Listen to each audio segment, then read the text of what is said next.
3, 2, 1. Boom, and we're live. What's happening, Joe? What's up, Mike? Tom Segura's in the house up, for a man? few minutes here, too. Yeah, Stop man. by to say hi. I can't believe you've never had a cup of coffee. Never.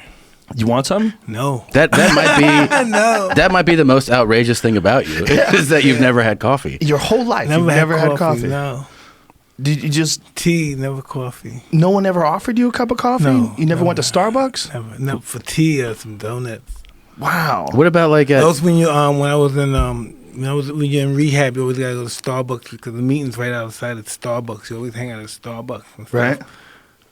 But never for coffee. You The didn't other wanna guys try would- it? Never. that? How about like girlfriends, wives? Like none of them ever like drank coffee at home. I'm sure they have, but I never really. My wife drinks it. And you just... Nothing. Never. Nothing. No. Well, I'm All so the addicted stuff to coffee. I did and all Me the too. drugs I did, you think coffee would be nothing. yeah. That's what I'm saying. Yeah. That's what I'm saying. Like, it doesn't make any sense. When did you first try any drugs? Kid, 10 When you were a years kid? old, 9 years old. What kind of shit? Smoking and drinking. Right. Then as I got older, I tried acid.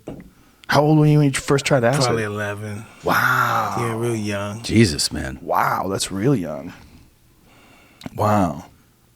But when you were the champ, when you were in your prime, like when you beat Trevor Burbick, were you doing anything back then? It's drinking a lot. Drinking a lot? Really? Yeah. That's amazing. Would you go clean for camp or like Yes, for camp. Yes. just for camp? Yes, for camp. Yeah, but outside, like once fight's over, and Yeah, yeah, I'm an animal. wild. Yeah. Yeah. You were the first guy that I ever used as an example of to break that old myth that you can't have sex before fights. And I was like, well, that's out the window. For sure. Because Yeah. you would talk about it all the time. You'd be like, yeah. Yeah, pretty much, yeah. Your logic made sense, too. You're like, I don't want to think about it. I don't want to be thinking about sex. I'll just get it out of the way. Yeah, and it's over with. You Yeah. don't have to do it. You have you refuel for the next 6 weeks and just go with your fight. Do you think that was a myth, that it made you weak? Yeah, I think it's a myth. Yeah, it doesn't seem to make sense. It seems odd. Yeah. Yeah. And then like whenever there's That the would Olympics, inspire you more so than disintegrate you. Yeah. I would think. they said that the Olympic, where the athletes stay, is just like fuck fest. Oh, of They're course. just I would animals. think so. Yeah. Yeah. They have the boys and the girls in the same vicinity. Yeah. It would be Also, really probably you want to crazy. alleviate some anxiety. You're Anxiety. probably freaking out. You're at the Olympics. You're 18 years old. You're like, Yeah. "Ah!" And everyone's in amazing shape. Yeah, It's the best stressed out. Yeah. When you were first coming up, and when you were first, you like when you were Kid Dynamite on Sports Illustrated, I'll never forget that, man. That was that your era from like, the 80s, the late 80s. That era, like, it was a big part of my youth. Like you Yeah. being, man, you being the champ. It was like, it was a change of things. Because when Larry Holmes was the champ, as a boxing fan, I loved Larry Holmes. Like, there's that cover. You were 19 years old, Yeah. right? It's nuts. When Larry Holmes was the champ, as a boxing fan, Wow, you still got that stuff, man? you can still get those. Yeah. Sports Illustrated. It's the internet. You can find it on the internet. That's how Jamie got it. Holy boy. I had that Sports Illustrated. But when Larry Holmes was a champ, as a boxing fan, I appreciated him. I knew he was a great fighter. We would get together with friends and watch like the Michael Spinks fight with Larry Holmes. When Spinks beat him for the title, it was a big deal, but it wasn't a big deal culturally. Yeah. Like, people didn't care as much. But then you came around, and when you came around, all of a sudden everybody's watching heavyweight boxing. If heavyweight boxing wasn't boring again, it was the most crazy, exciting thing in sports. When your fights would go on, it would be about, should I pay for this? Because how long is this going to last? Like, that had never Yeah, that's existed. pretty weird. People tell me Yes. about that all the time. They all chipped in and Yeah. then turn the fight on and it's over with. I never think about it like that. Sometimes when it comes to my realization of the situation, I forget that I'm that guy. I forget that I trained that hard and I became a fighter and stuff. Yeah, that's what I was going to ask you. Like, does it seem like a dream? Yeah, pretty much like a blur. Because I couldn't imagine what it would be like to be 19 years old, 20 years old, to be Dude. that fucking famous. It was a trip. Who can handle that? Can anybody It was a handle trip. that? No, it was a trip, but it was just what Custom Model, that was his blueprints to make me this Right. teenage superstar. Did he give you advice on how to handle pressure and fame and? Oh, the pressure and everything, but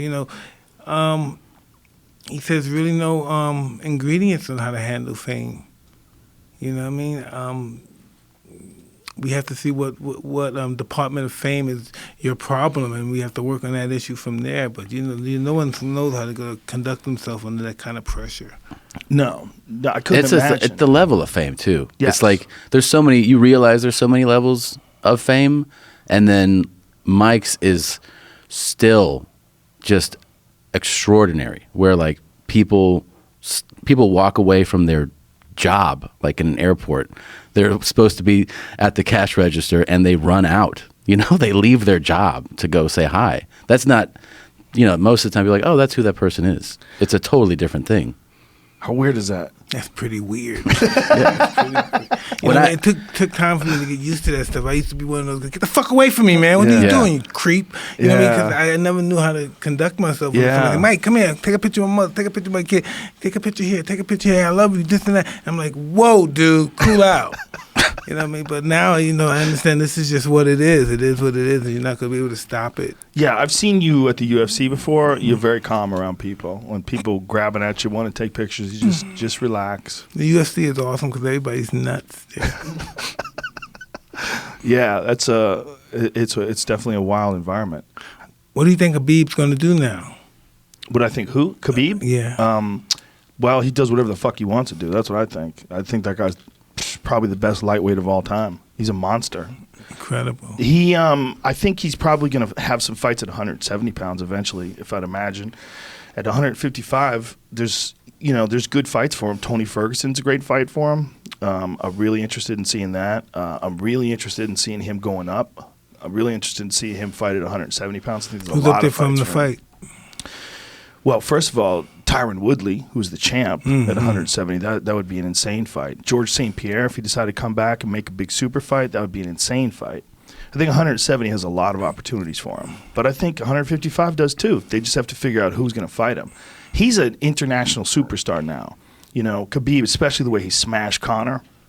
Conor's such a superstar already that the way Khabib won and did it so dominant, I think he's through the roof now. I think when he comes back and people see the pay-per-view numbers of his fights, they're going to realize how huge this guy is, because he's so interesting. He's very humble, he's very polite, very well spoken, a very religious guy. Lives with his family, lives with his parents, lives with his parents and his family. I believe. Yeah. I hope I'm not speaking out of school. I believe that's true, and obviously doesn't have to for money. I mean, he's rich as shit now. Yeah. But he's just a monster. The best grappler I've ever seen inside the 155-pound division. He just smashes people. What do you think about John Jones, though? In what way? And his skills. He's phenomenal. It's incredible. The best ever at using distance. He knows distance better than anybody. He's a master at knowing when he can hit you and you can't hit I him. miss watching him fight. You know what I mean? He's not fighting as much anymore. He's back. He just won. he? Just won the title again. Just Who'd fought he fight? Alexander Gustafsson. Yeah? Yeah, a couple weeks ago. Yeah. For vacant title? It was Daniel Cormier relinquished his title. And it was like, it's weird, right? Like Cormier is the champ because John Jones tested positive for something, so they stripped him, and then Cormier became the champ. It's, I think they'll probably fight again, whether they fight again at heavyweight or light heavyweight. Really? Yeah, I think Cormier and John Jones. If Cormier wants to, if he wants to keep going. But he says he wants to retire soon. He's 40, Yeah. He still looks good, though. He looks great, especially at heavyweight. Yeah, At heavyweight, he doesn't have to cut weight. He's got so much strength and he's just so agile. He's such an unbelievable wrestler, too. I mean, his wrestling skill, his skill level and understanding of wrestling is so high. It's so above most people. Anybody he fight outside of John Jones, he dominated. Yeah. That's how good John is. Yeah. John's that good. He's that good. I mean, it just sucks that he's had so many controversies in his life, but I'm hoping he puts all that shit behind him. Have you ever spoken with him about that? Yeah, never about his personal life or anything, but we met before and talked. But you're a guy who's gone, I mean, when you went through legal problems yourself, you overcame, you came out of it on the other end. I would think a guy like him could benefit a lot from talking to a guy like you. It's just so difficult and it's so unfortunate that he has to go through something like that, Do you think so? Yes, it's really unfortunate, because sometimes people they don't survive situations like that Because they're so wild and they're having Yeah. a good time too much and they're partying, and they're Big the time. champ. It has to come to an end. That stuff. If you don't bring it to an end, it's gonna come to its own end. It might not like that way it ends. Yeah. So you think for a guy like him, maybe getting in trouble was a good thing? If only if you learn from experiences like that, Yeah. I think I was just a wild guy. I was really a wild guy. I look at myself now and I say to myself, when I spent all those trips in those psych wards and stuff, I said, what was that all about? What was wrong with me back then? Yeah. And I was really disturbed back then. But you're somebody who got to the point where you got like, it's really fascinating because I know you're a public figure. So I've been able to watch you my whole life. You went through all that stuff, and then you got to this point where you're very self-reflective, and you are able to comment on it. I don't think most people, regardless of whether they're famous or not, just still don't get to that point where they're able to look back and examine who they were and doing wild shit and With ruthless honesty. yeah. That's what's so You have great. to reflect on yourself to discover who you really are. Yeah. When you're 20 years old and all of a sudden you're the heavyweight champion of the world, and just a few years ago you were poor, and now all of a sudden you're the king of the world. That's really crazy. So young, it's really crazy. I was unable to handle it. I wasn't expecting that. That was a really sucker punch right there. Charlie Murphy. That's a real sucker punch right Yeah. there. I wasn't ready for that one. Charlie Murphy told us a story, and it's animated. It's on YouTube now, of you and him coming over your house in a limousine, and you had was it a lion or a tiger? Tiger. See, he must have with a lion, but yeah, the tiger. Dude, It is one of the craziest fucking stories. I always so for people that don't know, I got to hang out with you at one of my shows one time, and it was I had the best time talking to you about everything. What made you think you could get a tiger? Like, how did that even happen? Hey, I'm in. This is Right. really interesting. I'm in prison at the time. So I'm in prison. I'm talking to my car dealer at the time, and he has some cars that belong to a friend of mine that's both a friend of ours, and he's discussing if he doesn't pay for these cars, I'm gonna sell these cars to somebody and get some horses and stuff. I said, what, you can get horses and trade horses in for cars? Because I had a lot of cars, so I said, I'll probably get some horses too. And he said, yeah, man, you get cougars, lions, tigers. I know this guy got exotic. I said, you do? Can you get me some tigers? He said, yeah. And the guy told me, and the guy said, man, imagine how cool that be you be. Because I had a bunch of fancy cars. Imagine that, man, you be in an Aston Martin or a Ferrari, you have a tiger right next to you, man. That would be so awesome. And I'm a young guy. I'm in prison. I'm saying to myself, wow, that would be cool, right? I said, yeah, get me some cubs, man. Oh, and then my when I God. came home, I had those cubs right there waiting for me. So you raised them as cubs? Yeah. Because that's how you were. Because I would see footage of you like fucking smacking them around and jumping on one of your tigers, and I was like, holy shit! Oh, no, I had them since they were babies. They had their mothers. Their mother Wow. since they were babies. Now, did it ever get? This is a crazy picture. You in your underwear with a tiger on a chain. That is one of the. That's the that champ is right like, there. That's you at peak crazy. Yeah, insane. Yeah. Tom, what was going through my mind? I don't know what made me think about. My friend said, Mike, you can get some awesome animals. And I'm saying, really? Are you serious? He said, really? I'm going to get some horses. Everybody does it though. That was one of Yeah. the things about what's his face from Narcos. Oh, Pablo Escobar. Pablo Escobar. He got like a fucking zoo. Escobar. Yeah. Yeah. Escobar had a whole crazy zoo. They all do it. Once you get Everybody- like I that think- rich, you're like, just get some animals. Yeah. you know? Yeah, you want Chapo to fuck with too. some animals. You think that means let's get some animals. Fuck these people. Let's get some animals. And they throw people in there with the lions and tigers, huh? Yeah. Get in there, you motherfucker. It's a real common thing That with like is. super rich people. They And start getting that's lions, right. And- tigers, and shit. Michael Appar- Jackson had all that stuff, That's too. right. Like Yeah. Michael Jackson. Michael Wonderland. Jackson and everything. Yeah, they. Hugh Hefner Neverland. too. Hugh Hefner Neverland. had like a zoo in his backyard. That's true. But Yeah. he had weird shit, like weird birds. Yeah. I don't think maybe he had a monkey or something. He did have weird shit. No, nothing dangerous. I hung up there before at the Playboy Mansion. This is at the end of his career. It was like in, what was it, 10 years ago or something? It was pretty awesome. Yeah, that guy, man, what a life he lived. Hugh? Yeah. Oh, In his pajamas. they're Yeah, sucking it was his like- balls and he's 80 and shit. They're like, Oh, Yeah, into no. his 80s. Deep into his 80s. Deep, yeah. Even his 90s. yeah, that's Yeah. He really. Here's the thing. That dude lived the lifestyle he was talking about. You know, a lot of people talk shit, and you're like, you don't really do that. He was really doing it. Oh, man. he really If is. I start living that lifestyle, I'll be dark. I start getting dark, you know? You can have whatever you want. Oh, that's just amazing. Too much. Yeah. Too much. Wait, one other thing. indulgence. Because I got to run. And I wanted. I had Where to you ask, going, man? I gotta go. I gotta go meet the wife, man. Oh, yeah, that'll do it But to you. they'll do it. I read one time because all right. So for people that know, I met Mike on a flight, and it was a surreal experience. You know, like from being a kid and thinking like this is Superman. That's what I thought as a kid. It's just, you know what I mean, like seeing those when you see it as a kid too. I think it's different. Like you're just like, whoa, that is so nuts. Like these 11-second knockouts. And Joe, shit. know what's so bizarre? Periodically, even to this day, people come up to me and talk about the experience that they saw him and he talked about meeting me. And said, is that true? all the time, It's on right? a special. It's on. It's on a spe- which it's on, Netflix it's special? on People Mostly ask me, Stories. is that true? Yeah, mostly You stories. really meet him?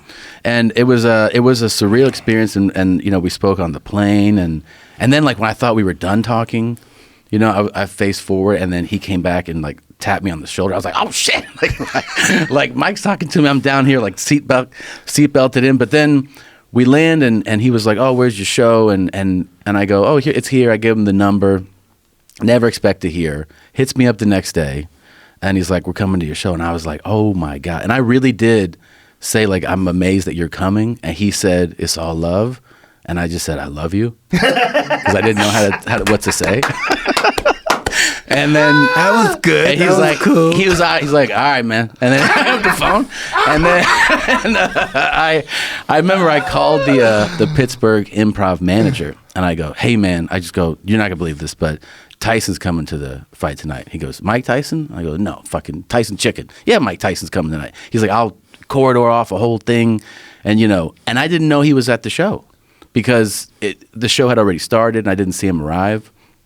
When we go back to the green, after the show, I walk off stage and he grabs me and he goes, let's go to the green room. So he took me to my green room, right? Like he was like, and I was like, fuck yeah. And we hung out in that green room over an hour and just shooting the shit and talking. And when I forgot, like the time had passed, I opened the door. The entire staff is lined up at the door to meet him. Like that's the effect that he has on the group, you know? Like they're waiting in a line for an hour outside the green room. And like, you know, we talked about boxing, about life. It was fascinating. One of the things I really appreciated about you as a fighter was like that you really knew that you were putting on a show.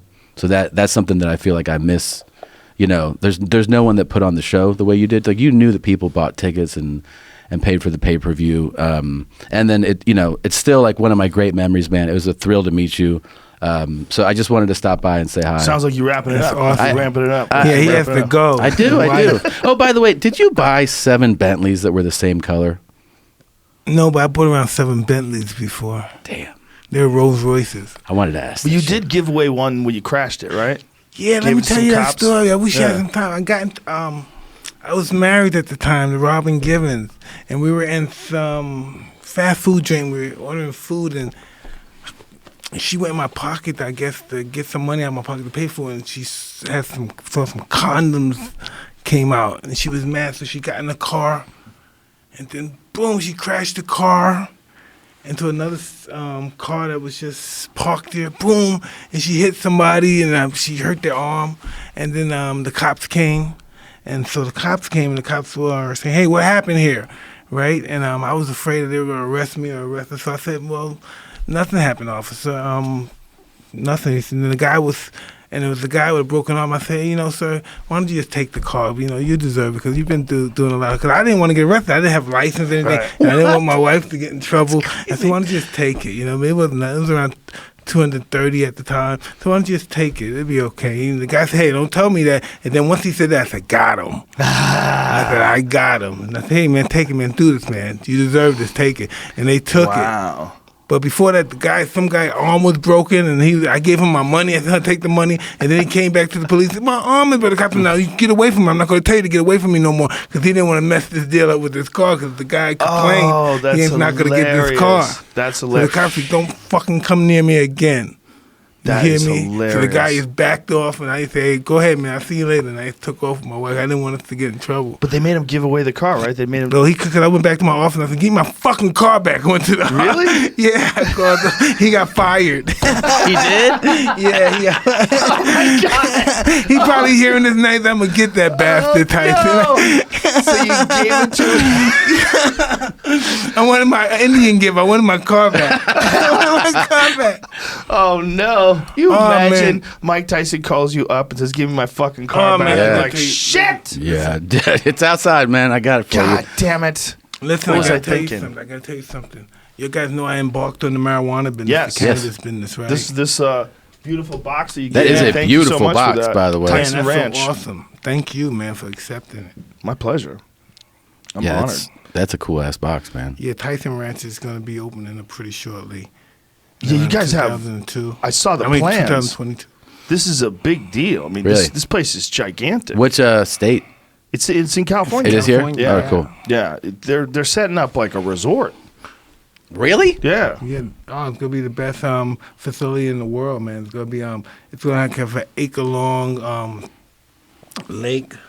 Wow. Yeah, it's And you gonna could be go awesome. like It's gonna be stay. camping. You know, it's gonna be camping, glamping, like Glamping. Yeah. Glamorous camping. Did you know Glamorous that? camping. very All right. glamorous. Yeah. How about some tigers and shit? Put some wild It's a animals. possibility. My Where are partner those Rob tigers? Hickman was discussing that too. Where are those tigers? Well, I had him for like 14 years, so I had to get rid of her. You know what I mean? What do you do when you want to get rid of a A tiger? sanctuary. Something. All Oh. right, fuck. I gotta run. I love you. Oh, I love man, you. Tom. I love you you too, buddy. I love you. Look, better cannabis, dude. There it is. Yeah, congrats on that, man. That looks dope. Awesome, man. I'm so excited about this stuff. This is love you, bro. I love embarking on Later, this brother. cannabis stuff. Say This hi to stuff Mrs. is so awesome. Yeah, you seem to be really enjoying this. Like Yeah. when you're talking to your partners out there, you're having a good time with this. Oh man, I never thought that in a million years I'd be able to do this and legalize. Yeah. When did you start like regularly smoking weed? Since I was like 10 years old. The whole time you were fighting, you were regularly smoking weed? Well, you know, when you're a kid, your mother gives you liquor and marijuana for you, make you think that you're gonna go to sleep or something. Yeah, Really? yeah. That never happened in my house. Never, yeah. No, My mother was alcoholic and stuff. Damn. That's harsh. Liquor and marijuana, see if you go to sleep. Yeah, It didn't work. I don't think so. No, I don't no. think so. Do you what benefits do you get out of marijuana? Like what does it do for you? Hey man, if I didn't, I'd have a bad day. Yeah, I'm a really moody guy without it. And it just smooths me out. As soon as I take it, I'm a whole different person. I'm really Yeah. on top of my game. I'm balling. Yeah, I feel the same way sometimes. It makes me nicer. Yeah. Yeah, calms me down. Do you smoke? And I like who I am when I smoke. You know what I mean? When I weed, I don't sometimes like who I am sometimes. That's just the real sometimes. Yeah, yeah. I don't like that guy. I want to get away from that guy. Well, you know, I was talking to Michael Irvin once. He was explaining to me that when children grow up in high stress environments, that their genes are wired to have a propensity towards violence. That if it's normal, if it's around them all the time, when they're growing up and when they're in the womb, even, Yeah, I agree. when their mother's under extreme Yeah, stress, if they I live in a agree. bad neighborhood, and it's hard for some people like yourself that did grow up in an environment like that to ever reach where you're at right now, just a place of peace. And if you can do that through marijuana or whatever it is, yoga, meditation, whatever you do to get there, like we should be happy that you can get there. That's what we want. Listen, I'm so grateful that I embarked on this. You know, I've never been a person to this at this magnitude, at this kind of relaxation, or just enjoying my time with you. I was very uptight. I was very uncomfortable with myself. Did you feel any better after you worked out when you were young like that? Absolutely, but my works out. You know what? The best thing that ever happened to me that I retired from boxing, because me working out and me getting, I was so intense with this. My whole objective was hurting people and wanting to be the best, and my ego took over, and I'm Right. like Tyson, I'm the best to ever live, and all this bullshit. And dealing with my partner Rob Hickman, I happened to embark on this, come across this thing called the Toad. Are you familiar with the Toad? Yeah, what you're talking about is 5-methoxy Oh, that's it dimethyltryptamine. right there. Yeah. Yeah. And I came across that, and I smoked this I don't know, this medicine, drug, whatever you want to call it, and stuff. And I've never been the same. I look at life different. I look at people differently, And the experience I can't even express, really. It's almost like dying and being reborn. Yeah, I had the exact same experience. That's what it felt like to me too. Like you stop existing. The 5-methoxys. There's two. Tell me, what's the deal with that? What the hell's going on here? 5-methoxy is produced by your brain, but what it is it's DMT with an oxygen molecule attached to it. So regular DMT is NN dimethyltryptamine, and then 5-methoxy dimethyltryptamine is DMT with like there's a very subtle change to the molecule, and that subtle change for some reason takes away the visuals. You've done regular DMT too, right? Yes. Regular DMT is rich with visuals, very strange, bright, colorful, impossible to describe visuals. It's inconceivable. Inconceivable is the best way to put it. Yeah, inconceivable. Yeah. But I try to explain it to some people, my wives, and it's just I don't have the words to explain it. That's exactly what I always say. I've done a terrible job explaining it to everybody. Every time I've tried, it just doesn't work. But all those things, they give you perspective. It's almost like you're dying. You're submissive. You're humble. You're vulnerable, but you're invincible still in all. It's just that weird feeling. But you feel like you're part of the universe. When you're separate from your ego, you realize this whole thing, you're a part of this whole thing, and this whole thing is unstoppable.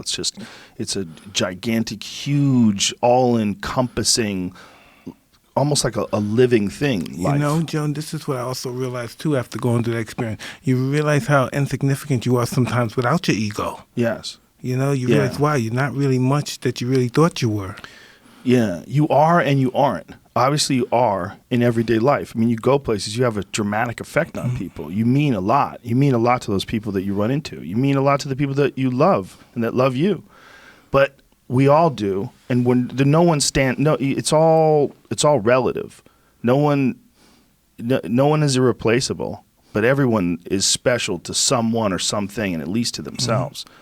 But we're all the same. We're all a part of this weird, crazy, gigantic organism that's the human race. So odd that you said it. My mentor, Customato, his objective was to think of nothing. You're nothing. Nothing's nothing but the objective, the job. And that was his psychological warfare. Nothing matters. You're nothing. The only thing that matters is the objective and getting through, accomplishing that objective by going through these methods of boxing.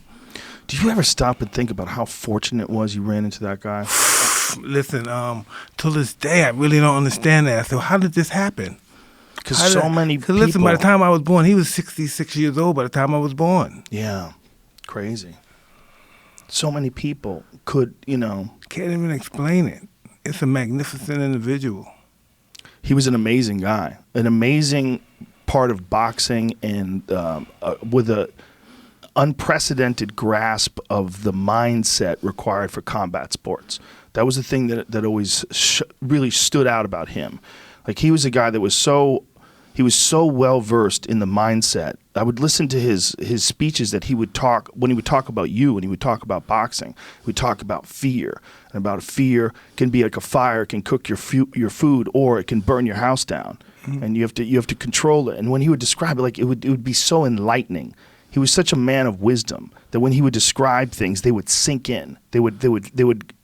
Somebody could say the same thing, but with him, he had so much life experience. He wore so many hats. He was a psychiatrist. Yeah. He was a doctor. He was a father. He was a mother. He was just all around that individual. Yeah, and with an amazing knowledge of boxing. And for a guy like you, it was almost like it was ordained. And that's what I always said. It was meant for me to meet this guy.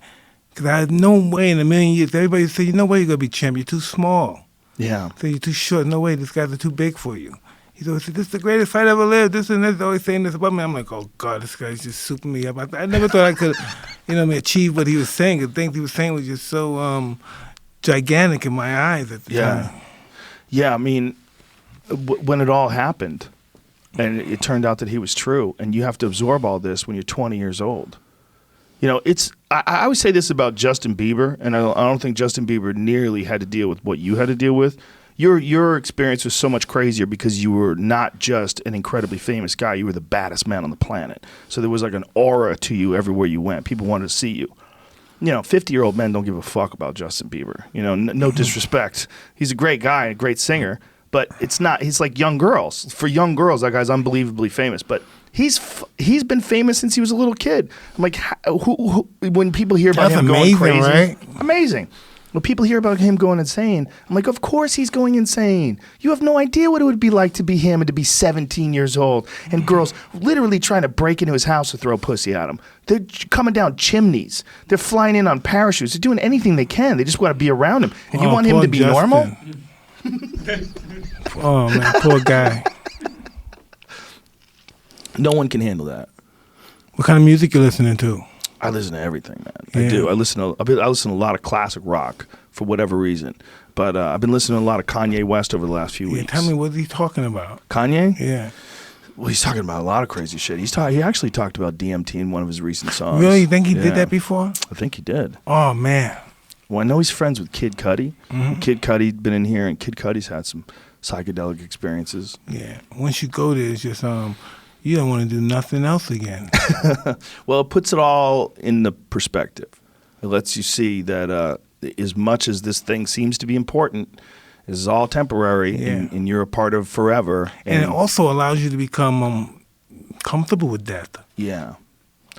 Yeah, you know who said that? Larry Hagman. Remember that guy Dallas? Yeah. From JR JR from Dallas. He did an interview with CNN And, once. and I Dream of Genie as well. Yeah, that's right.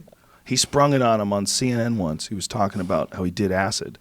He took a big dose of acid, and he's never worried about death ever again. That it just alleviated his worry about passing on. That's wild. It's just that because I felt the same way. And I said, wow, it doesn't matter anymore. Yeah. I think DMT even more specifically because they think Yeah, why does might it affect be. the mind that way? What causes it to affect the mind that way? They don't totally know. That it make it visualize, Yeah. visualize everything. They don't totally know. They know that your brain makes it. They know that your body makes it, they should say. They know that it's produced in your liver and their lungs, and there's some evidence now because they found it in rats that the pineal gland produces it, which is like, that's the third eye of Eastern mysticism. That gland actually, in rats, they've proven produces DMT, and they think it does so in people too. Once I did, I wanted to do it again and again Yeah. and again. And they said, you shouldn't do it too much, Mike. But I was like, man, I got to, grasp what's going on here. Why am I feeling this? Why did this, in a weird way, humbled you? I don't think you should listen to the people who say you shouldn't do it too much. I think you should do it as much as you want. That's what I agree with, too. Yeah. I agree. You could handle it. If you could handle being Mike Tyson, you can handle doing DMT a few times. DMT, yeah, that's where I think I'm going. I think I'm going in that direction. Well, I mean, it's not something you should do all day, every day, but you can learn a lot from it. It's very beneficial and very strange that it's illegal. It's illegal. Yeah, I noticed that. Even That's though, like pretty Terrence bizarre. McKenna had a joke about it because your body's making it, so everybody's holding. We all have it. It's illegal, but it's like making blood illegal. Everybody has Isn't it. it wild when they go to Sonora Desert when they find these toads? Yeah. Yeah, I've never experienced it from the toad. I've only I watched it on experienced television. With the way they extract Yeah, it. they grab him and they squeeze it. Yeah. They bust his pimples and they bust it on the glass or mirror and then they take it off and they let it harden. Yeah, they let it dry in the sun. Yeah. They scrape it off with a razor blade. Yes. I've only had it synthetically made in a laboratory. You used to be Really? able to buy it online.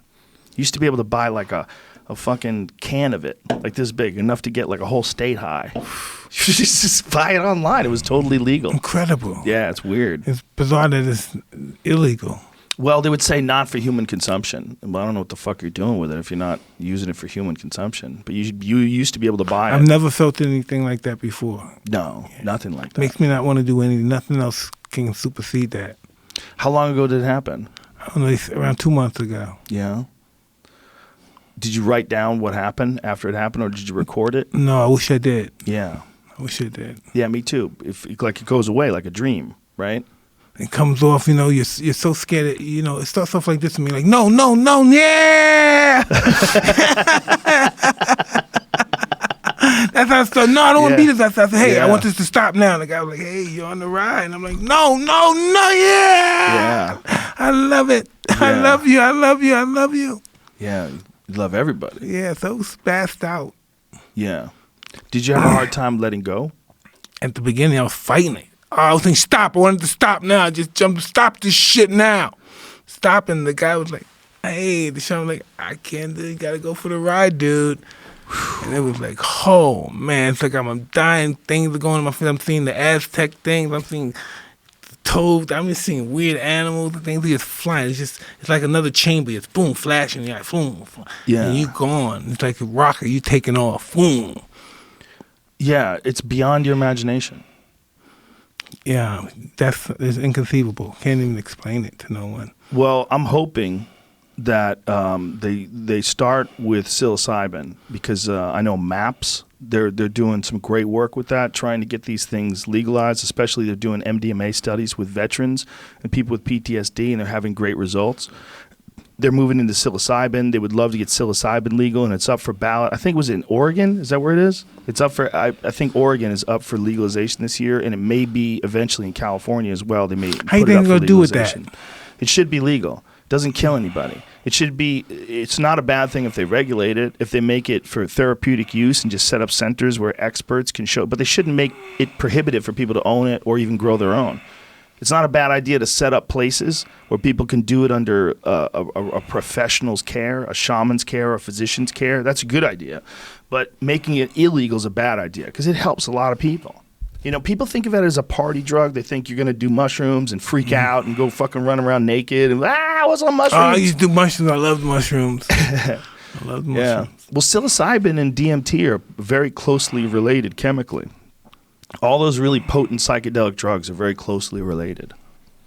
They all break down in some similar path inside your brain and give you that weird ego dissolving experience. You know, that's one thing. Yeah, most of the drugs you do are most ego enhancing. Right, like Coke. Yeah, you're like the baddest mother. You're just gone, man. Yeah, you know, you've never had coffee. I've never had Coke. Never? Never. Oh, man. Feel like I Bad missed exchange, out. huh? No, you didn't miss out on nothing, man. Yeah, that one I ducked. When I was in high school, my friend's cousin used to sell it. And he wasted away to nothing. Him and his girlfriend would hang out in the attic, never come out. They would just sell Coke and watch TV. It was bad. It was like a vampire bit him. He just became a... Once you get in that kind of vicious cycle, it's a wrap. Yeah. Yeah. So I ducked it. I ducked it early. Never did Coke. Man. When was the first time you did Coke? I don't know. I was a kid, 11, 12. Shit. I got involved with drugs early in life. Wow. That's crazy. 11, 12. Yeah. I was still living in Brownsville, Brooklyn when I first did cocaine. Wow. That's a crazy I was age. listen, I would never let my children, I have a 10-year-old daughter and an 8-year-old. I would never let them live the life that I live. I would hate that. I would always fight so hard. I never want them to be in the environment that I grew up in. Yeah, of course. Well, you know, you have the benefit of having gone through it. You know, no one else could ever understand how difficult any of your life must have been for you. It's got to be one of the harder things. When you did that documentary, it's an amazing documentary. When you're very honest and you're very open about all your experiences. And the one thing I took away after that, like, no one can understand. You could hear a guy talk like this. I could hear you say these things. I could see the videos of your fights, see the videos of your experience. But to understand the life that you lived, it's impossible. It's just a guess. It's like a guess for someone like me from the outside. It's just really interesting. I used to look at it, think about this young kid from Brooklyn, New York, comes to Custom Auto at 13, 12, you know, and all of a sudden, I have a low self-esteem. This guy gives me this big fucking ego. You know what I mean? I live by the rules of that ego, and I've accomplished so much. And a dominator ego. Yeah. Right? You're set to all about confidence. Destroying people. Yeah. Just anybody, you could be a lawyer, 200 pounds, I'm staring you down. It was a weird environment growing up that way. You know, because we as people, we try to avoid fights. You know what I mean? Right. From my instincts, we avoid fights for all our lives. And just to be able, this is what you do, like you're a UFC guy, you're a fighter, this is what you do for a job, a lifestyle. That's pretty bizarre. But you were getting positive reinforcement from thinking like that for the first time in your life. Absolutely. Yeah. Never felt like that before. It was like taking a big drug like a Lucy, just boom, it felt like you're the man. Then everybody's telling you you're great. Yeah. You know? For the first time in your life. Never understood that. And you know what else Custom Model used to do with me? He used to take me to a hypnotist. He was a hypnotist as well. Yeah, and I used to go into the hypnotist motions. What kind of shit did they make you do? you know, How they do it? if you relax, you go under, you totally focus on blackness, nothingness. Right. And you go under and just being this savage, intelligent animal. You're just working. You're going to do this. You're going to be a ferocious animal. You're going to fight, punch both hands to the body. You'll use your jab. You're going to do this in ferocious fashion. And they seeked all that in me as I was younger. And you were like 12, 13 years old? Yeah. Wow. So they're putting you under and just teaching you that mindset. Yeah. Whoa. Did he give you any advice on how to shut it off? No. No. He was probably like, I don't have any time. He was probably like, I don't have any time. The kid's 13. How old was Cuss at the He's time? like 70, I was like, 71. shit, there's no time. There's no Yeah. time. I'm not going to teach him the off switch. Just hit the gas. That's what it was, the gas. We're going to Yeah. destroy these guys. These guys are in our way of, greatness, glory. It's one of the hardest things that many fighters that I've watched over the years have the problem of shutting it off, like turning it on and living like that and just wanting to be a dominator, but then learning how to be a father, learning how to be Man, a friend. my first lifetime with children and stuff, trying to do this stuff, man, I felt so disastrously. It was just I had no idea what I was doing to it. I had no idea what arena I was stepping into. It was just disastrous. I find out I spend most of my adult life now apologizing to my kids. You know what I mean? Yeah, I can I'm imagine. being such a horrible father. Do you think they understand like, the shit that you were going through? They understand like I that have you no didn't idea understand what how they to live? understand. No, I don't No. understand. I just try to basically make sure that part of my life is empty now. I live a different life for my kids, my Right. family now. Yeah. Well, that's beautiful. It's beautiful that you like Tom was saying earlier, you have a lot of self-reflection. You've managed to look at your life and find out what has value to you, what helps you. You always have to do self-evaluation. I'm just a strong believer in that. Yeah. Somebody has to check you. You have to check yourself. I agree. Yeah. Well, especially a guy like you who's, you've been checked. Your ego's been checked. Your life has been checked. You've had so many down moments as well as up moments. You've had the full ride of experiences. Never thought I'd survive with my ego being checked. I had no idea that wasn't what it was about. Had So you no thought if idea. your ego checked, you would go away. I'd be nothing without my ego. Wow. Yeah. Well, I mean, it makes sense when you're going through all that hypnosis when you're 12 and 13 years old. But that's a crazy thing to do to a kid because it was super I had no effective. idea, but I wanted to do it so bad. Oh, I wanted sure. to succeed so bad. You could tell. I watched a video of you real recently. You were about 16, 17 years old, and you were sparring with some big guy who was a professional heavyweight. Mm-hmm. And you were, what was fascinating to me about it wasn't just watching you move around when you were young and still learning, but it was also, you were upset at yourself after it was over. You didn't think it went well. And I was like, I don't remember that. you don't but remember? yeah. It was an interesting video, man. You were like, yeah, it didn't go well. I could tell it didn't go well. I was a sick perfectionist when I was a kid. That's what I was going to say. Yeah. It seemed like it, like you were obsessed. That's my whole life. That's all I did was look at boxing, watch boxing, read about fighters. It was Yeah. all about fighters. Fighters were my God. Fighter? Yeah. Oh, you know that guy? That's a fighter. I want to be around them, be their groupie. That's another amazing occurrence. Imagine that you also knew Jim Jacobs and that Yeah. fucking fight library that That's guy all I did had. was watch films all It's day. I was- amazing. This Yeah. is pre-VHS, right? People had VHS, but not many. And those fights weren't on VHS. No way. Remember before, like if you didn't, if you missed the fight, you weren't going to see it again. Right. Then we had to tape them. Yeah. And Jim Jacobs, he kept those things on like a regular old projector Yeah. type thing. 8 If you millimeter. listen to the voiceover on some of those old fights, it's Jim Jacobs. Yeah, it's him doing commentary on some of the old fights that didn't have any And I volume would just to them. study all these guys all day and all night. You study them. Yeah.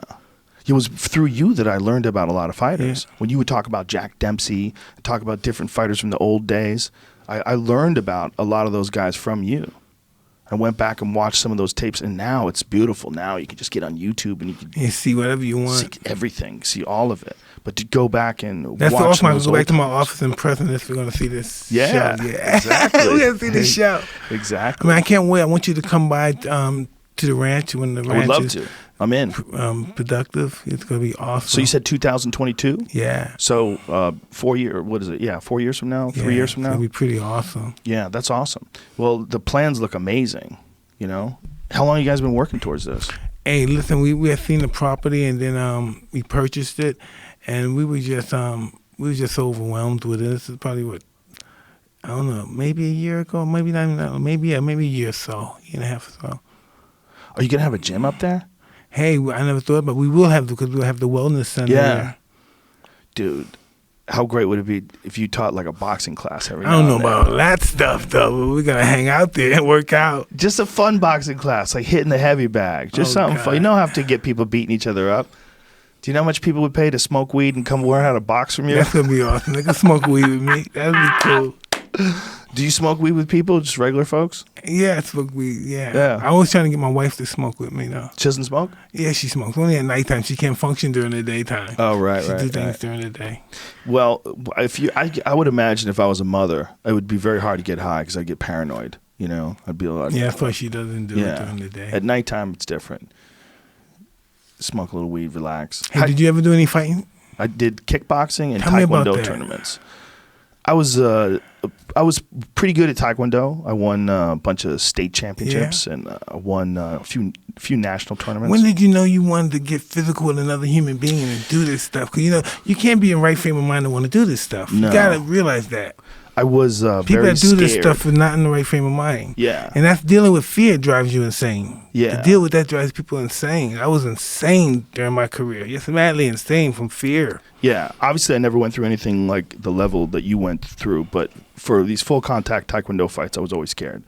And but I was scared before that. I was bullied. I moved around a lot. I was a little kid. I was never very big, and we moved from New Jersey to San Francisco when I was 7, from San Francisco to Florida when I was 11, Florida to Boston when I was 14 or 13. So it's just always moving to new schools, always dealing with new kids, and I wasn't big, and I didn't know how to fight, and I got picked on, and I didn't like it. So I said, I want to figure out how to fight, and so I started getting into martial arts, and I just became obsessed with it. I did it every day. I started teaching. I was teaching at Boston University. I was teaching a taekwondo course when I was 19. I was competing from the time I was 15. I just threw myself into it. It's all I did every day. I worked at the school. I was there every day. I had the keys. I closed up. I opened up. And because of you, because of hearing about you, when you were running in the morning, when you knew that everybody else was asleep, that gave you an edge, I'd go there in the middle of the night and open up and work out. I just wanted to just have an edge, you know, and I listened to what you said, and I said, that's a great way to have an edge. I became obsessed with it, but there was no future in it. And then what happened was I went from taekwondo to kickboxing, and when I started kickboxing, I started getting fucked up. Dudes were beating the shit out of me because I was realizing, like, I can't keep people at the same distance anymore because I didn't know how to use my hands properly. Like, I knew how to throw some punches a little bit from taekwondo, but it's not nearly as sophisticated as boxing or kickboxing. And so then I started kickboxing training, and then I started realizing, like, there's no future in this. Like, what am I doing? I'm just getting my brains beat in, you know, and I'm hard sparring, too. The sparring was rough. It was Boston style, put the gloves on, beat the shit out of each other, figure it out as you go along. Yeah, you ain't gonna learn shit. You figure it out as you go on. Figure it out as you go along.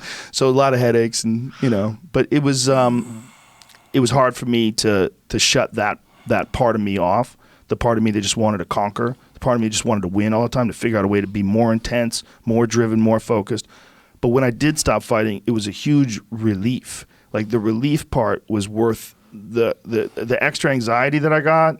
It was worth it just for the relief of not thinking about fighting all the time, not thinking about when's the next tournament, when's the next event, when's the next thing I'm doing.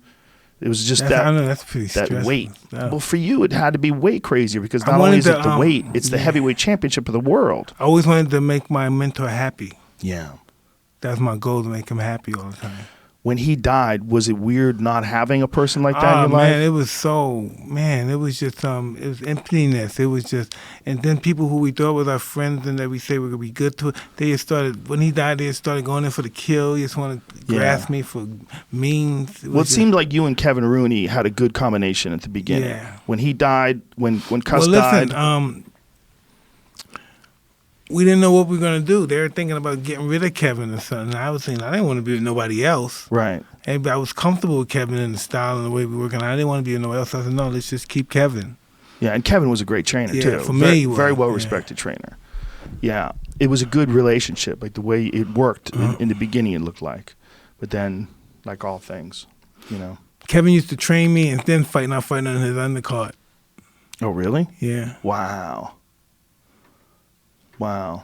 And this was all like, was he training you before before Cuss died as well?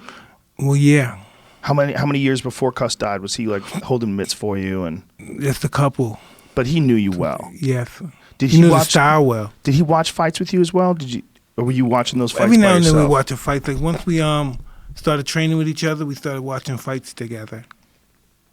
Because that was the other thing too. Your style, the way you would come out, was so reminiscent of old fighters. When you come out with no socks on, black That shoes. was wild. That I was thinking my mind of thinking was all about gladiator and being Yeah. tough, and I would never think. I look at it now. I say, look at that silly little kid. What does that silly kid think he's tough?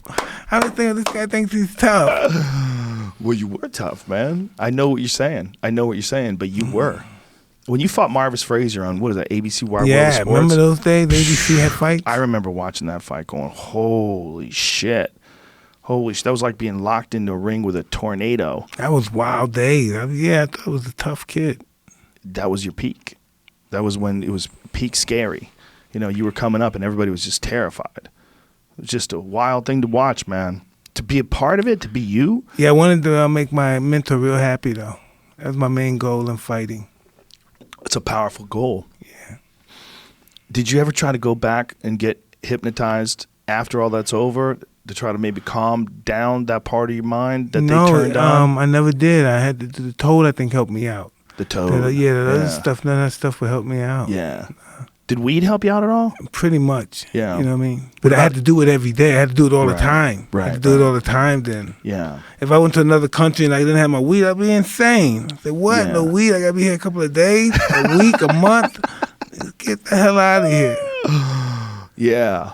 Yeah, the rest of the world will catch up eventually. They'll catch up eventually. It's slowly happening. We were talking about it before the show started, that just a few years ago, if you smoked weed, you felt like you were a criminal. Like, Yeah, you had to hide it all the time, look around. Man, you looking around, who's that a cop? it's still like that in New York. I was in New York recently, and we had to hide weed. That's crazy. Still illegal there. I'm like, how is this New York City in So 2019? antiquated, right? It's so stupid. It just doesn't make any sense. Especially when, like, we're both high right now. Man, the kite. It's fine. Everything's good. Having a nice Beautiful. conversation. Beautiful, I agree. I totally agree. How many fights did Jim Jacobs have in that library? of his? I don't know, thousands of them, man. I watched thousands. Guys fighting in 1890, I watched them all. Wow. Who were standouts for you outside of the stand? Like, obviously Jack Johnson. Yeah, he was awesome too. He was just amazing. He was ahead of his time fighting. There's Way also ahead of his little time. guys like Tony Cantaneri, Henry Armstrong, Barney Ross, guys like that, Benny Leonard. These guys are just, they evolved boxing to the level where it can evolve to now. They were superstars in their time. Who was that crazy middleweight who went up to fight Jack Johnson and Jack dropped? Stanley Ketchel. That's right. He's a That motherfucker badass. could punch. Yeah, he's a badass. Stanley. He got killed. Yeah. By During a his guy's crime. Yeah, by because he stole this guy's girlfriend. Yeah. And he was a tough guy. Like, what are you going to do about it? Beat the guy up. He disrespected the guy. And the guy came back and shot him. Yeah. Stanley Kitchen was a real wild and crazy guy. Well, most of the greats were. Yeah, he was wild. That's Was fearless. Didn't fear Yeah. anyone. Well, when you talk about like your life and like the way you were living, if you go back to most of the greats, like Roberto Duran, he was a wild motherfucker Out of his too. mind. Man. He Wild. was beautiful, though. It was beautiful. Yeah. He just had rhythm with it. Yeah. There's so many of the greats were just wild, wild people.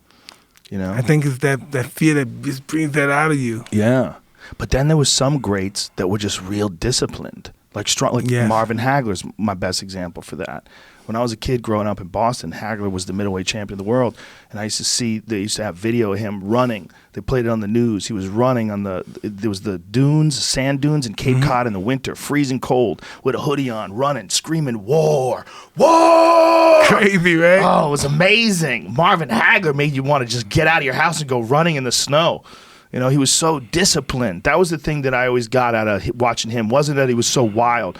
He was so mentally strong. He had an iron chin, and his discipline was impeccable. He was just constantly training, never out of shape, never got fat, always doing sit-ups and push-ups. He was a and ferocious machine. animal, right? So his body. yeah. Oh, he was chiseled. He was a machine. That fight with Tommy Hearns. Oh, man, that was one beautiful. of the greatest middleweight encounters I of remember all that time. fight. That was Chaos. amazing. I mean, it's We didn't know skillful. what was going to happen. We thought they were going to Woo! stop the fight. I thought they were Yeah. going to stop the fight. And I said, Tommy Hearns was going to be the winner. As skillful as they were, They decided to just smash, just get into the center and fucking fight. There was no like Tommy Hearns should have tried to use his jab, boxing the How outside. you gonna keep? You're not gonna keep Marvin Couldn't keep Hagler off Marvin you. Hagler off you. You Marvin can't keep Hagler him turned off into you. a dog If you fight. don't try to take him out, it's almost crazy. You Yeah. can't box him like that. You know, Sugar Ray Leonard did that, but they weren't at their prime then. Yeah, You know, I wanted to see those two guys in their prime just go at it. Yeah, Sugar Ray Leonard, especially when he fought Hagler, he fought Hagler smart. Just stay the fuck away. Yeah, exactly. I heard the craziest rumor. Tell me if this is the craziest rumor. That Marvin Hagler, like, decided to bet on himself for that fight. Knew that he was going to lose. Like, they had it set up and then retired and went to Italy. That's a ridiculous rumor, right? Hey, I don't know what anybody did, but I never heard anything like that. You never heard that one? No. But he's one of the most interesting end of careers ever. I heard rumors that he didn't fight the fight that he should have fought, that he knew he should have fought. Right. You know what I mean? The rumor was he went to Italy because the mob set everything up. Something to that effect. He went to Italy and became a giant movie star. But he's the only guy that I can think of in recent memory that literally went out on top. Had this unbelievably close fight with Sugar Ray Leonard, who a lot of people think he could have won that fight. Very close decision. And then says, "That's it. See ya. I'm done." Everybody comes back. Marvin It's Hagler hard never not to came come back, you know? Yeah. I guess at one time that's your whole life. I was thinking, I'm surprised I never came back, because that was just my whole life. That was my whole identity. Yeah. You know what I mean? And, But when you did retire, and when you retired in the ring, that was the most honest retirement speech I've ever heard a boxer give ever. He's just like, I don't have this in me anymore. no, it just wasn't there anymore. That was pretty bizarre for myself, even, you know, because this is what I based my life on doing. When I first started doing it, I said, I'm going to dedicate my life to this stuff. And just to see that it's not even, it's no longer going to happen was pretty weird. When did you know that you didn't want to do it anymore? I've known years before that, but I was still being very successful. Yeah. Like when? know. Like what year? Like, do you remember around when you No, I started don't thinking it? remember. I don't remember. Probably around, the 2000 area? So by the time, that's post Holyfield? Yeah, after Yeah. Holyfield. And you'd had done too much. I was just winning them, Yeah. winning, beating guys. You know, guys get hit or something, and some guys be so scared. Yeah. What did you have in mind? Like, that's the hardest thing, right? To swing from that to the next thing. Like, how do you take this crazy, exciting life? I don't know. I just decided, listen, let me just get high for a while and figure this out. That was the plan? Yeah, let me party for a while and figure this stuff out. What did you figure out? That I wanted to do other things, so I started. My wife arranged for me to be this thespian on stage.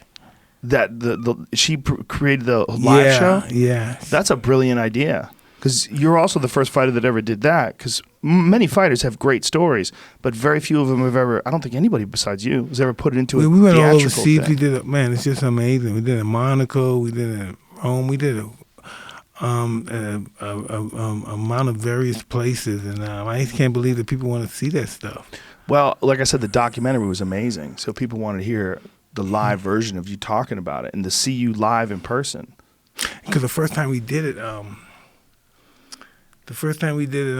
Broadway, that is, right? We were really not sure about how it was going to turn out. So we invited all of our friends.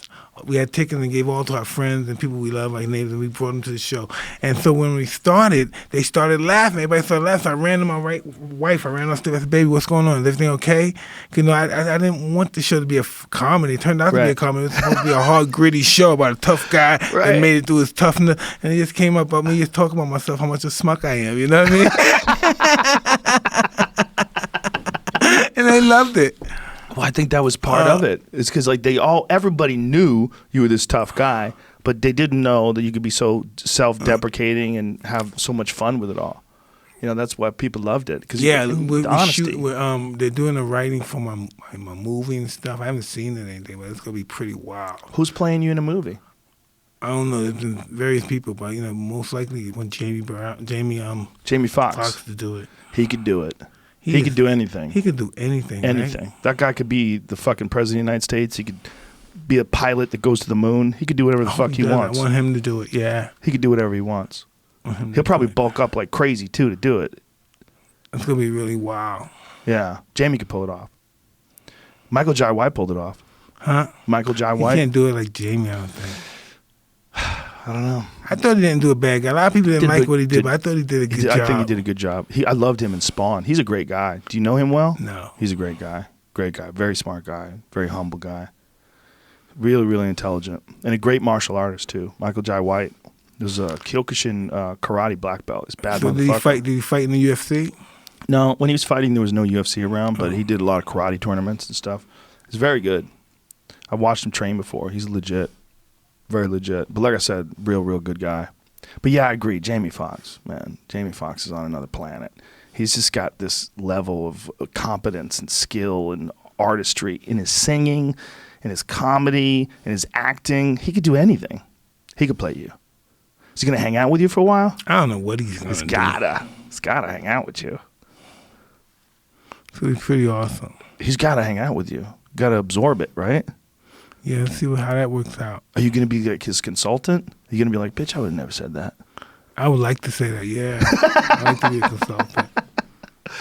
But for some reason, they just, they have their Hollywood ways of doing things. Yeah. You know what I Yeah. mean? They make it come out Hollywoodish, I guess. Yeah.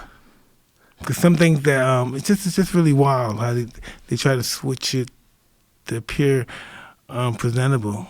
Right. Yeah, they try to change the story. And know what else I realized too? When Hollywood perspective, some things are real. It's just still unbelievable. Yeah, Some by of the- itself. Yeah, some things are really just unbelievable. Yeah, well, do you know that movie Foxcatcher? Did you know that movie? Yeah, the wrestling movie. Mhm. I remember that story. I was a young guy. I remember that. Yeah, that The guy, Pierpont guy, right? Mark Schultz. It was Dave Schultz and Yeah, Mark the Schultz. wrestlers, Dave Schultz two is the one who brothers. got murdered. Mark Schultz is the guy who fought in the UFC. Here's what's crazy about that movie. I don't know how much of that movie's accurate. I don't know. I wasn't there. But what I do know is the one thing that I for sure know happened, they changed. When he fought in the UFC, Mark only fought in the UFC once. He fought a guy named Big Daddy Goodrich. Gary Big Daddy Black guy, Goodrich. right? Yeah. I know who that is. Big black guy, wore a karate gi and then eventually got rid of the gi later in his career. But he's a legend. Big Daddy's a I know who legend. he is. In the movie, it's not Big Daddy. In the movie, he's fighting some white guy. It doesn't make any sense. Yeah, I could They see they changed who he's fighting for no reason. It's a historical event. It's like if for whatever reason they decided not have you fight Trevor Berbick. You fought someone else. Like you fought Jerry Cooney for the title or Yeah, something. that It'd be would be crazy. bizarre. They'd be like, why would you change history? Like, I hope they don't do nothing. I'm not gonna want. I can't want to do if they do something like that. It has to be. They did it with the UFC when they did it with most Foxcatcher. accurate as can be. Right, but it doesn't make it any better. That's what's crazy. It doesn't make the movie any No. better to have him fight a Russian guy. It doesn't make It any made sense. it better fighting Daddy Yes. because he's known, at least Right. in the UFC. Especially for people like me that are in the audience that go, oh, look who's playing Big Daddy. How you did know? he do it, Big Daddy? Big Daddy's tough. He took Big Daddy down at will. Yeah, he really did whatever he cool. wanted to him. He's Mark Schultz. Yeah. He was a motherfucker of a wrestler. I mean, him and his brother were savages. They were savages. They were just made out of So steel tell me, what rope. was the deal with that guy? How did they hook up with that guy? What did The they guy think was this guy was really, gonna do? really rich, and there's Yeah. no money in amateur wrestling. And these guys, a lot of them are really struggling when they're trying to make the Olympics team. I mean, they're getting by barely. They barely have enough money for healthy food, and they need sponsors. And sometimes they get sponsors like a rich guy who owns a business. Well, you know, he loves the Olympics. He loves wrestling. Maybe he wrestled in college, and he'll take care of them. Maybe get them some vitamins. Maybe sponsor them with the. And then they have various people that help them with their training and their food. But this guy came along and said, "Look, I'm going to build a gigantic facility to create the best wrestling program and pay you guys all money to come and train here." And they couldn't help it. It's like they were poor. They didn't know what to do. Yeah, But I understand that. yeah, and he was a guy who was like a trust fund guy. He got all his money from his family. And he was just some crazy rich asshole. And he wound up shooting one of them. Yeah, I mean, that's what it is. I mean, like you said, the story itself is fucking crazy enough. The actual story, they didn't have to change anything of it. So I know they changed that part of it. So who knows what else in the movie they added or changed or fucked with. They fucked with something they didn't have to fuck with. They went Hollywood with it in a way that they didn't have to do. So it makes you question all the other things that happened in the movie.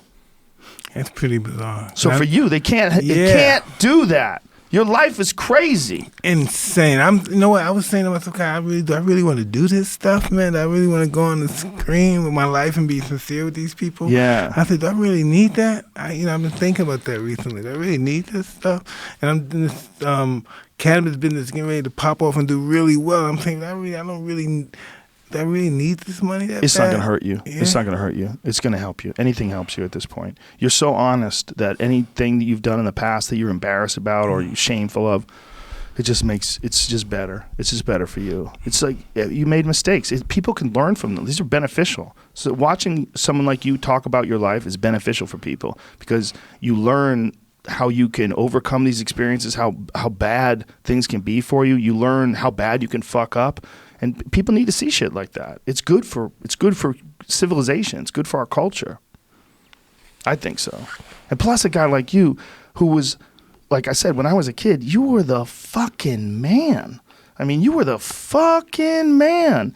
To have a guy like you be self-deprecating, explaining and laughing about things, it makes it even, it sinks in more. It's like you were saying, what we were saying about Cus D'Amato, that his wisdom is sunk in. Like it was the gravel in his voice and the intensity in his eyes and the wisdom in his words. It sunk in. I remembered his quotes for years afterwards because he lived so much, because he had so much. And that's the same thing with you, man. When you're talking about your life experiences, like people listen, they take it in because they know you lived an extraordinary life. So they better not fuck this movie up. Yeah, real extreme. It's extreme as it gets. What's more extreme other than a soldier? Those are the only people that live a more extreme life. First responders, soldiers, firemen, police officers. Wow. Yeah, that's it. I mean, they're seeing death and violence every day. Other than them, you probably live the most extreme life ever. Who the fuck could relate to you? Do you ever get together with other like world-class pro boxers that have... No, but the guy that do get into the guys you talk about, the veterans and stuff. Yeah. They be telling me weird stuff, you know. Oh, man. Yeah, talk to SEALs about their time deployed. I'm surprised they don't take themselves out. A lot of those guys, Mm-hmm. Yeah. they're on the dark side. Well, a lot of those guys are finding some relief in the same things that you found Yeah. relief in. They find relief in DMT and other psychedelics, mushrooms. I think that could be a great benefit to a lot of our veterans. I believe that 100% too. I don't know why they don't want to dabble in this stuff. Yeah. What do you think would have happened to you if you got a hold of that stuff while you were in your prime? I don't know. I don't think maybe I want to be a fighter then. Yeah. Maybe I wouldn't want to be a fighter. Damn, DMT might have derailed it. Yeah. I might want to love everybody. You know, that's what it makes you feel like when you come out of it, you say, I love you. Yeah. Yes, they love everybody. Yeah.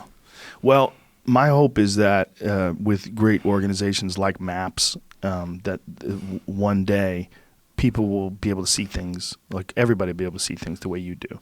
And that we'll all have this understanding of what these things are. They're tools that can help us. All these things, including marijuana. Mm-hmm. It's a tool to help us. You could abuse any tool. You could abuse any tool there is. You could take a hammer and hit yourself in the head if you're stupid. You could abuse anything. But you could also use it build yourself a beautiful house. And with cannabis, you could use it to makes you a nicer person. It does. It makes you more, I feel more vulnerable. I have more of a sense of community. I'm always hugging people when I'm high. I want to hug everybody, you know? I agree. It's a better feeling than, you know what I mean? It makes you feel kind.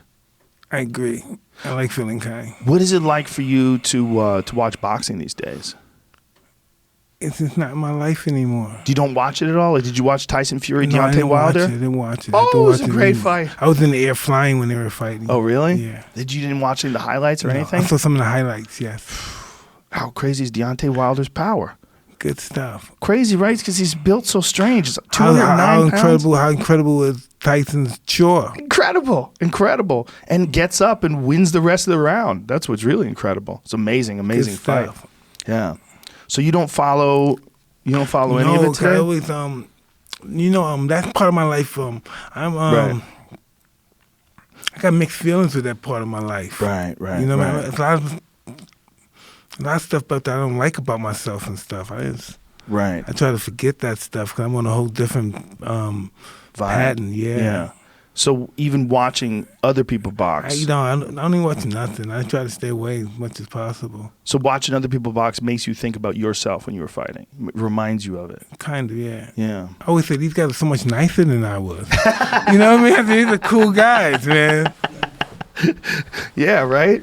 Like who out? Yeah, there's no one out there today that's got that mean, vicious persona these are anymore. nice guys. Yeah, when you were in the ring doing a post-fight interview saying you wanted to eat your children, You want to eat someone's children. I remember saying, this is the craziest fucking post-fight interview. It was about Lennox Lewis, right? Yeah, it's a madman. Alexander the Great. What's wrong with me? I'm just a madman. It was amazing. It was amazing. For the story, for the time. I mean, look, what it was when we saw Rocky 3, right? And Mr. T was challenging, Rocky, and he would say all that crazy shit about what he was going to do. My prediction, pain. That was beautiful. It was right? beautiful. What you did is you took that and just cranked it up to 11 and threw gasoline on it and lit it on fire.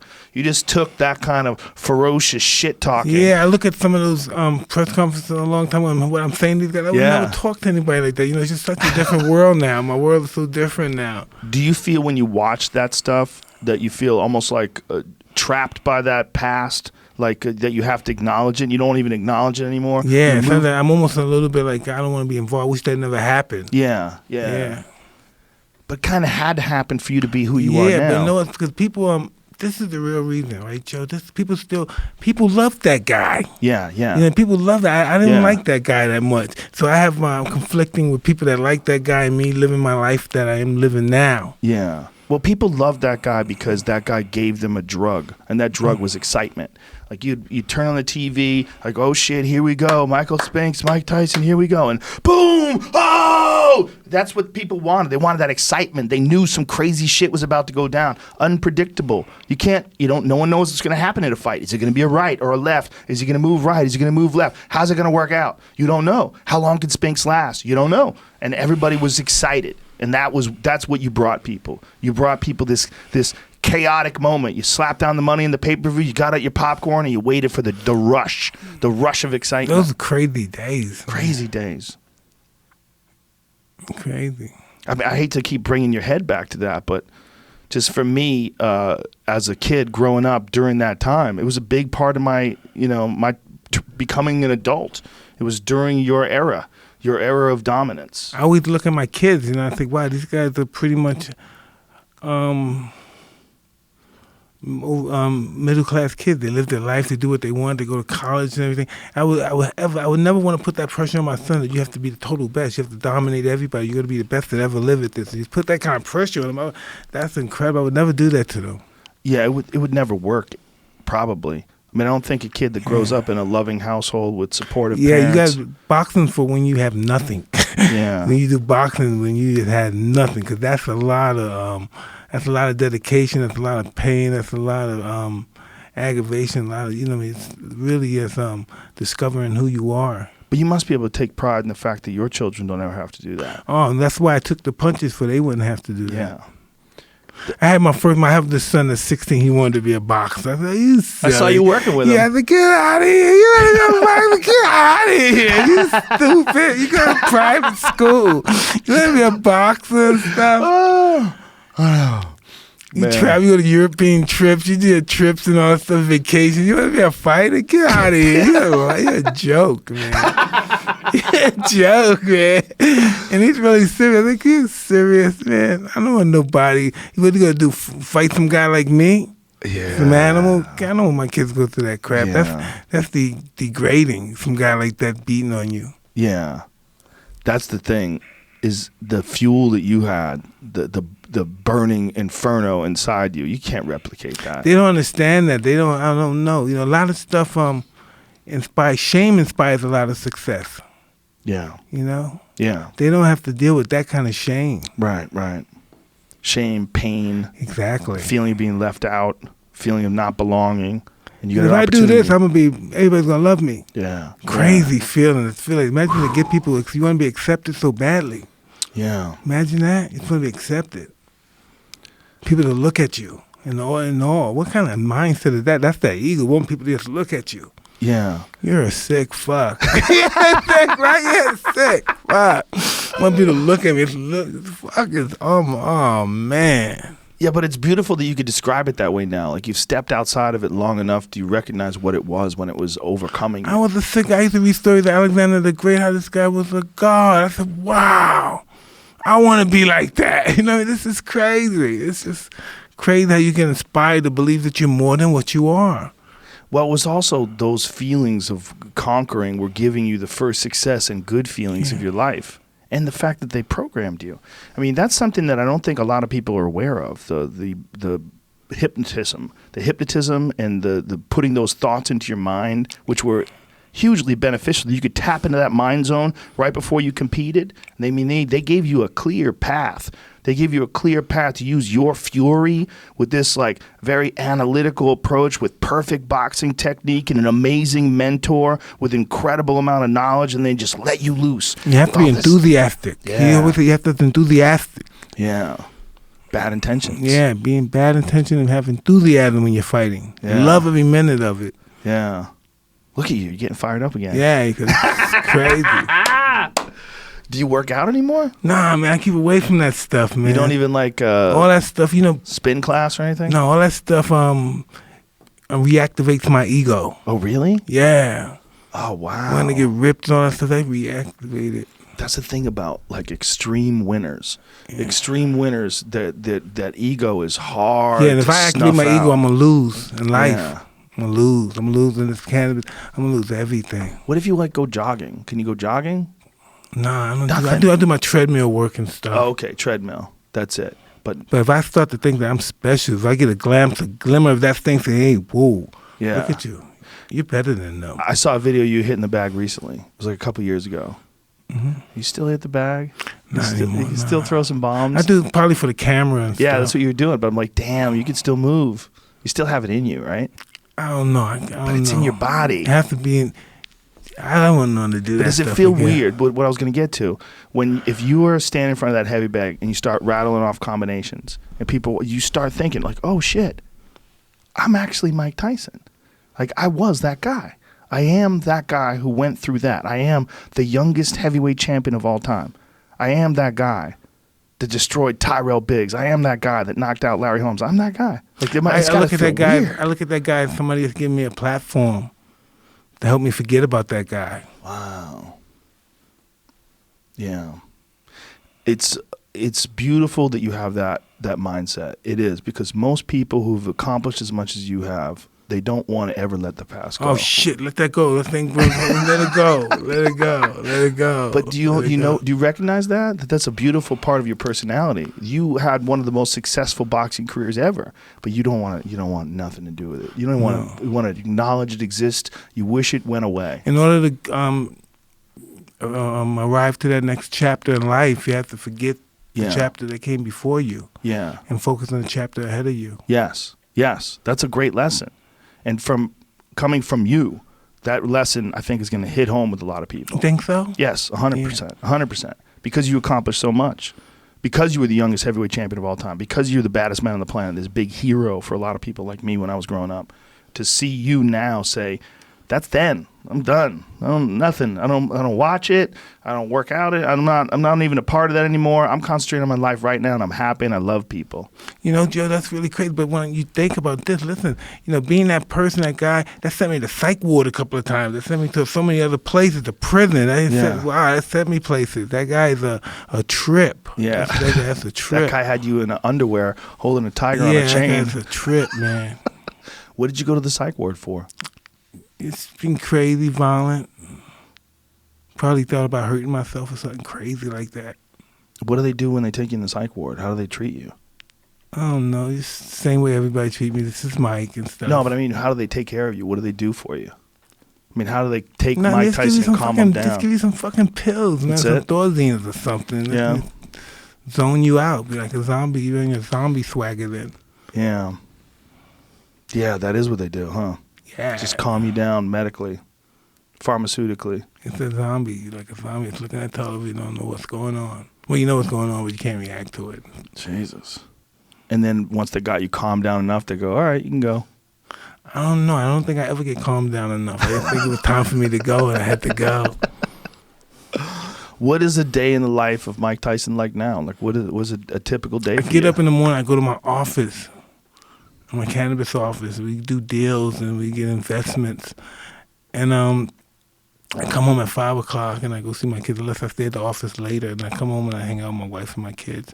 It's a really bizarre life. We stay in Newport Beach now. Oh, that's it's nice. Really, It's very Upscale. nice. It's very upscale, but it's very quiet too. Yeah. It's not like Yeah. Las Vegas at all. No. One, then my daughter plays tennis up there, so we're pretty much situated up there. It's not like I said, baby, can't we move to Hollywood? She said, no, we can't go to Beverly Hills. No, because the tennis, all of her tennis requirements are here in Newport Beach, so we stay here. Newport's nice though. It's a good place. It's near the ocean. It's got clean Yeah, we air. see the ocean. It's just Yeah. it's just different for me. I bet. It's different. Yeah. Did you like living in Vegas though? Because the I fights love were there Vegas. all It the was time. always crazy and everything. Yeah. The fights did bring great parties though. You could always go Yeah. to some great parties. So that was always great. So you've settled into this business life. It seems like pretty easily. Like you seem to be enjoying yourself. Hey, it's something that I want to do, and it's a fresh start. You know what I mean? Yeah. I look since doing the total, you know what I mean. My main objective and everything I've been embarking on and been involving myself with, it's all been because of a fresh start. I feel fresh. I feel new. I feel that nothing could stop me. Nothing could be in my way, and it's just an awesome feeling. So this is from doing that one DMT experience just sent you into. Well, it's I almost did like you're a I did it different one person. time, but I did it many times that day. Right. You know, but yeah, this really I don't know what it is. I'm trying to figure it out, but I've changed. But I just don't know how. Yeah. I describe it for a lot of people. It's like resetting a computer. You reset a computer, you have a fresh new desktop, and there's only one folder on the desktop, and that folder says "My old bullshit." This is listen. Stop. I'm saying to myself right now. Sometimes I wonder this new feeling that I'm possessing right now. Is it a real feeling? Does this stuff really help? Or am I lying to myself again till the next moment, till the next feeling come to do some drugs, to be with somebody else? What's really going on? Is that feeling going to come back? Because Yeah. at this moment, it's that feeling feel like it's never coming back. It can never come back if you decide that it's never coming back. But you have to make that decision pretty much every day. But you can never come back if you want. Or you could slip into the old ways. That's what a lot of people do. When a lot of people fall into drug addictions, relapsing, when they relapse, they're not physically addicted when they're relapsed. Obviously, they're clean. And then they decide to go back in. It's because there's comfort in those old patterns. Because this new way of life is just, they get anxiety. They feel like it's a lot of pressure to stay clean. Oh, so explain it. I Yeah. hate that. I always hated that. Oh, wait, I never wanted to do Right. drugs, but then I do them again. I Yeah. never wanted. I hate it. No. Yeah. Yeah. No, come on. You understand what I'm saying? No, do. I don't want.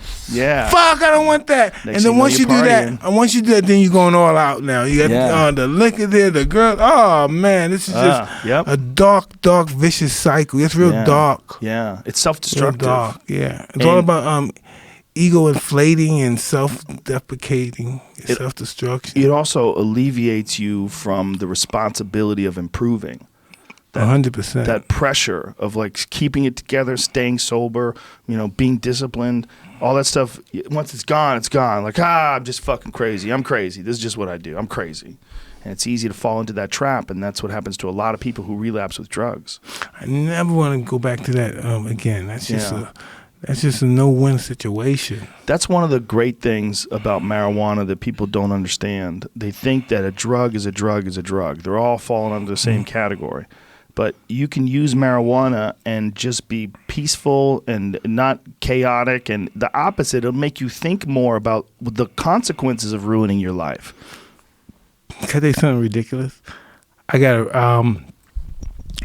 I fought in Detroit, Michigan one time. I fought Andrew Galata. I got tested, and I tested for marijuana. They charged me $300,000. Jesus Christ. Fined me $300,000. That's a lot of money. Where'd that money go? Who took it?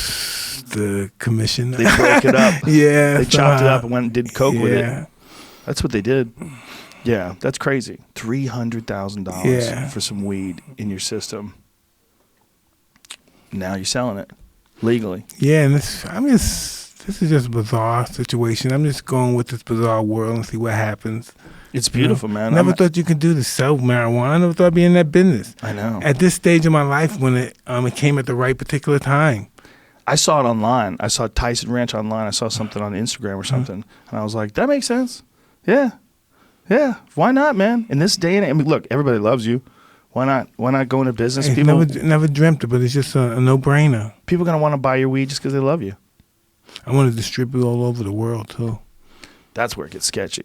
Yeah. There's some spots in Asia you don't want to bring weed to. No. Singapore, you can get killed. Oh yeah, I know about that stuff. Yeah. But there's some parts of the world that they accept Yeah. it. Yeah.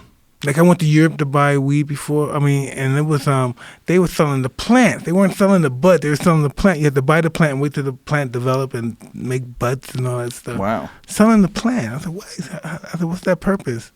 They wanted you to grow your own. Yeah. That's the only way. So you were working with a bunch of different growers. Explain how you guys are setting it up.